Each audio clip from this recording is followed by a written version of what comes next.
इतनी बढ़िया उन्होंने वहाँ व्यवस्था करी जो देखने योग्य है। सब आप लोग गए हो वहाँ, क्या हमारे सामने में भी वो जाट भवन हो सके जहाँ हम ये कहते हैं कि आओ भाई वहाँ आओ, वहाँ बैठ के बातचीत करेंगे।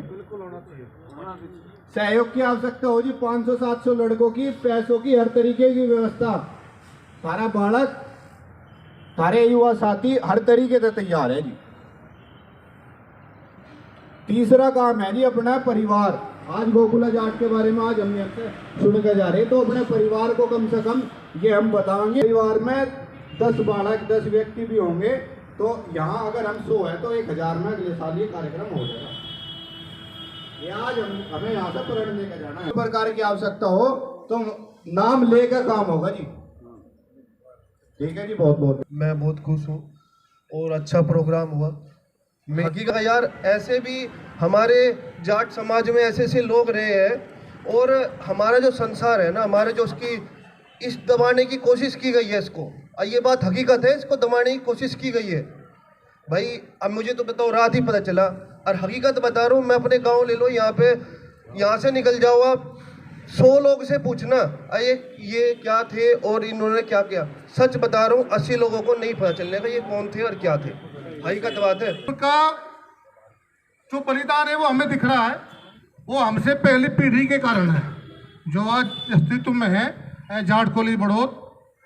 और हमारी निष्क्रियता का परिणाम भी आपके सामने है, क्योंकि हम लोग उन्हीं को बचा नहीं पा रहे।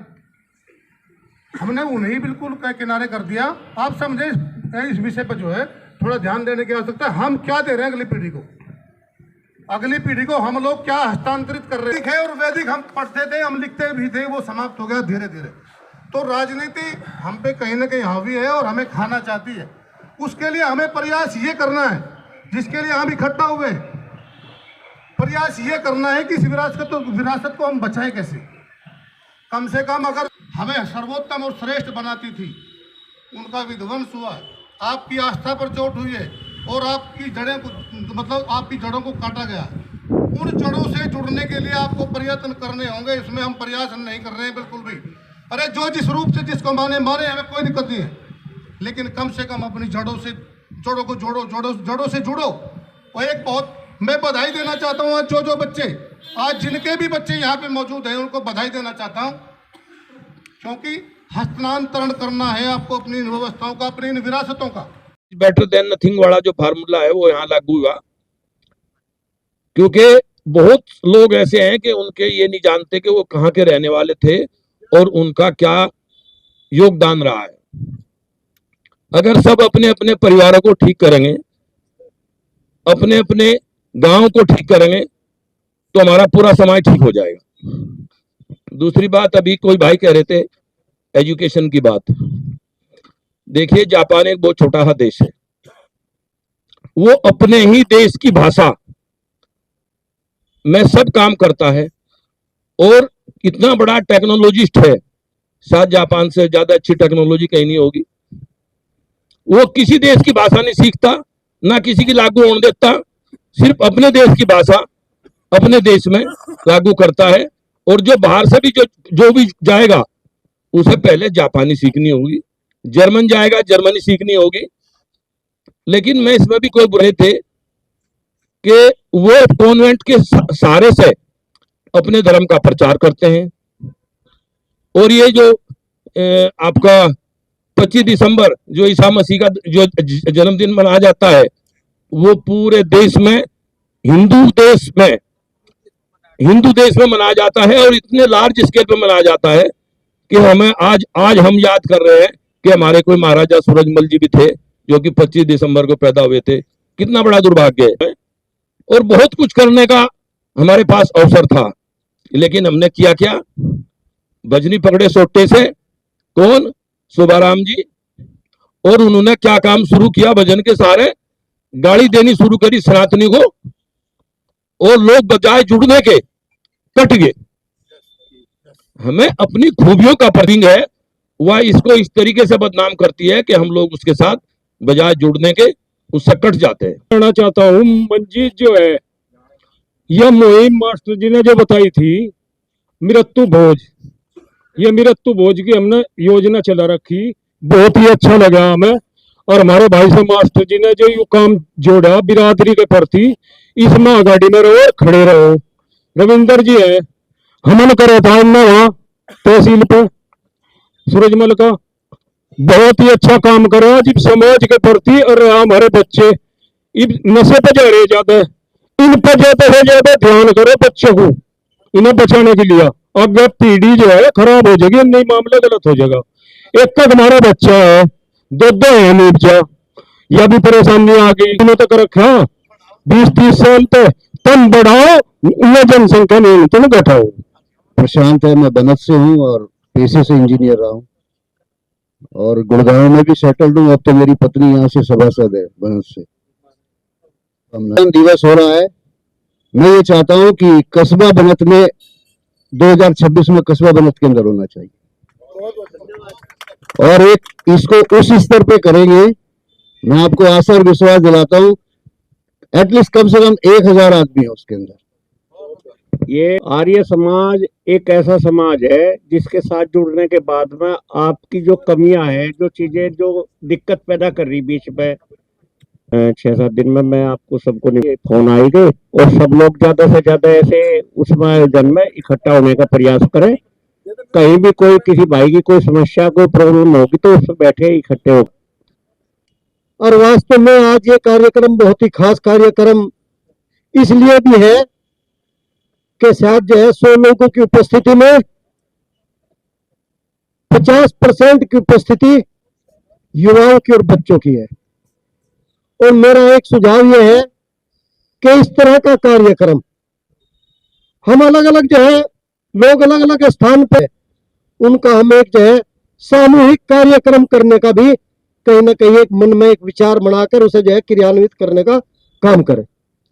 उन्होंने जो है यहाँ पर आर्य जाट महासभा का भी जिक्र किया था और मैं आप लोगों के संज्ञान में आपसे ये भी निवेदन करता हूं कि उस पर भी जो है हमारे बहुत ही जो है चिंतनशील लोग उस पर विचार कर रहे हैं कि वास्तव में जो हमारी वो संस्था पिछले काफी लंबे समय से इस क्षेत्र में नहीं, इस जनपद के आसपास के पूरे पश्चिमी उत्तर प्रदेश में एक बिल्कुल अनुकरणीय और आदरणीय संस्था रही है। इंसान कभी गलत नहीं होता, उसकी सोसाइटी उसकी संगत गलत हो। जैसी संगत इंसान अटेंड करेगा उस पर संगत का प्रभाव जरूर पड़े। तो ये प्रोग्राम ज्यादा से ज्यादा बदल हो जाए इस खराबी से। वो बोले क्यों तुम भी तो अंगूर खाते हो, मकान अंगूर तो खाता हूँ। वो बोले फिर ये अंगूर का ही तो पानी है। दुनिया बड़ी सयानी है, जिसको देखो वो ब्रह्म ज्ञानी है। दूसरे नंबर पर हम मिले एक जुआरी से, भाई हम बोले एक जुआरी से दूर हो जाए इस बीमारी से। वो बोले क्यों, मल युधिष्ठिर भी तो खेलते थे, ये उन्हीं की तो रीति पुरानी है। दुनिया बड़ी सयानी है, जिसको देखो वो ब्रह्म ज्ञानी है। तीसरे नंबर पे हम मिले एक चोर से, हम बोले चोर से बच्चों से लोग से। वो बोले तुम जेल जाते हो आते हो क्या मिलता है। कहने लगा जी ठीक है जेल जाता हूँ आता हूँ, लेकिन यह दुनिया ही आनी जानी है। दुनिया बड़ी सयानी है, जिसको देखो वो ब्रह्म ज्ञानी है। चौथे नंबर पे हम मिले एक सेठ से, सेठ घाट तोलता है, घाट तोलते हुए भी जी नहीं डोलता है। फिर राज खोलता है कि तो तराजू की डंडी कहानी है। दुनिया बड़ी सयानी है, जिसको देखो वो ब्रह्म ज्ञानी है।